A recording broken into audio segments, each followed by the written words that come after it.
and writer, the author of the Rite. So let's talk about the varying degrees of demonic possession. An understanding that sometimes it's a full-out possession of the soul, but that there are other types of yeah, that's right. It's not a one-shot thing or one-size-fits-all kind of thing. Before I get into that, though, I just want to step back for 1 second just to reiterate, because I don't know if I was clear, but I wasn't trying to say that there's no, according to the church, being an atheist or a Christian when it comes to demonic possession. Obviously, if you're an atheist, you wouldn't be close to God. You wouldn't have necessarily the tools to protect you like a Christian would. But it's the idea that's not enough to become a victim.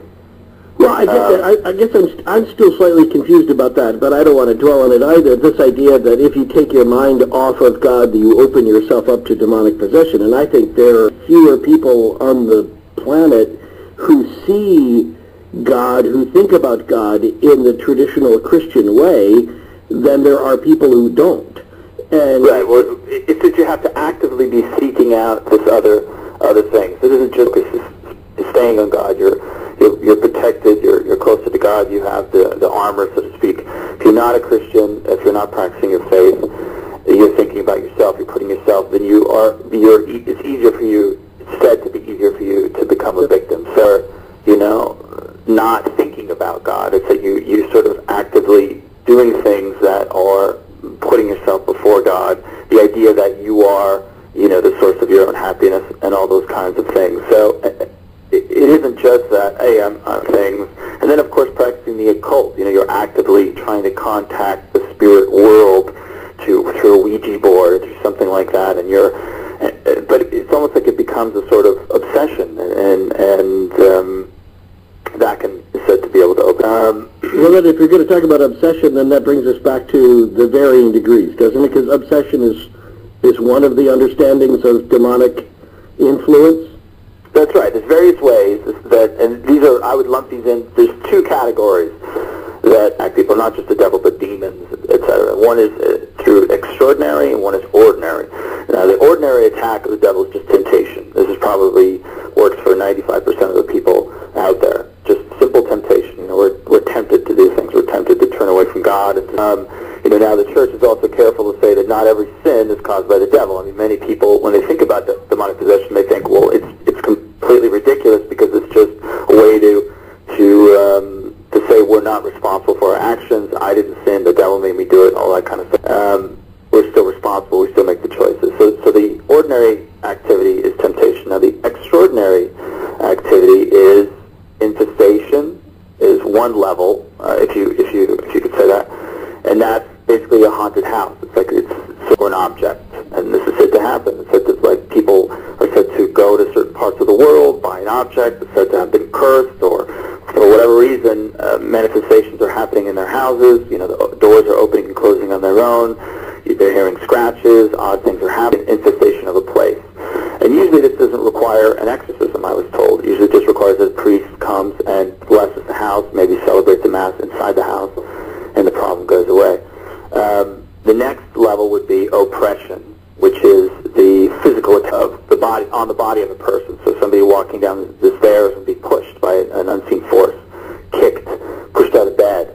There's various saints. Padre Pio is one who have had these kind of phenomena happen to them, and it's just like a physical attack outside their body. The next one would be obsession, which is sort of like an attack on the mind, and this is incessant thoughts that you can't get rid of. And I talked to psychiatrists about this. What's the difference between that and schizophrenia and other mental illnesses? And he said, well, basically, it's a perfectly sane person who has episodes of problems in their life, and all of a sudden they get this incessant thought that they can't get rid of. They can't push it out of their mind. And it's usually of the nature to profane the sacred. It's usually to attack the sacred, the holy, anything that has to do with God. Perhaps the most dramatic demonic possession. Now it's important to note that these are not stages. It isn't that first comes infestation, then oppression, then obsession, then possession. It doesn't work that way. In fact, some books have written about that in the past, but I asked, and they said, no, it isn't. And interestingly, if somebody is said to be possessed, then they may have these things happening in their house. Objects moving around, disappearing, reappearing, doors opening and closing, objects levitating, and it's because of the individual, not... We were talking with Matt Baglio, the Rite.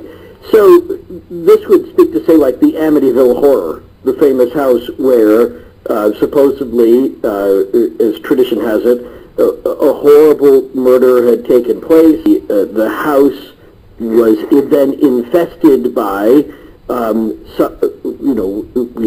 saw it lived out through flies, according to the Lutz family history, the floating pig with the rat.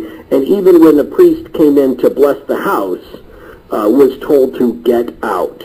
This would be evidence of that layer of demonic possession. Mm-hmm.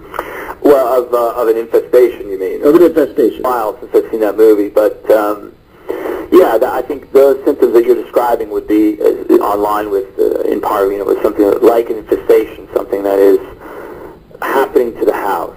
I spoke to an exorcist in Philadelphia, the Philadelphia area, who somebody had said was possessed or infested, and he performed several masses, and the problem went away. And he described some of those feelings, an extreme cold that you can feel in a room, that there's no source of it, like a wind blowing through a room, that there's no source of strange figures that you can see on the walls, these kind of things. Now, I also spoke to exorcists who were seeing people who they told me were possessed, and this phenomenon was also happening in the house. There's this one girl who I interviewed, who claimed in the middle of the night she felt a slap across her face. She woke up, there was nobody in the room, and then she started to see these insects appearing on the walls, and all that kind of phenomena, other objects moving around the house, levitating.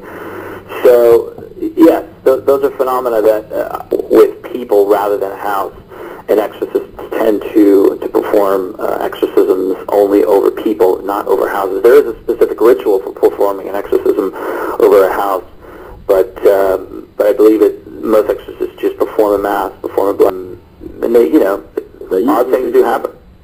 All right, so then the possession, the full-blown possession of a soul, how does this happen? What are the mechanics, according to and your own studies on this? What is the nuts and bolts of a possession like that? What happens? Mm-hmm. Well, it's not possession of the soul. That's the distinction that the Catholic approach makes. They believe that Catholics believe that Christians believe that somebody has the Holy Spirit that has come down inside of them. It's impossible for them to become possessed in any way. But the Catholic Church makes that distinction that the soul is okay, but the body is possessed. So so much out there and so many different beliefs about it. Not even just looking at religion. There's other approaches to this concept of indwelling of spirits. I think one of the myths that I debunk was this idea that these spirits live inside people. They're a pure spirit. So it isn't like this when somebody's said to be possessed that there's this evil spirit kind of like a dark dot. If you were to do some sort of X-ray on a part of their body, and that's like, okay, there he is. There's the spirit. He's living in your knee or something like that. These are pure spirits, so they don't have physical bodies. They don't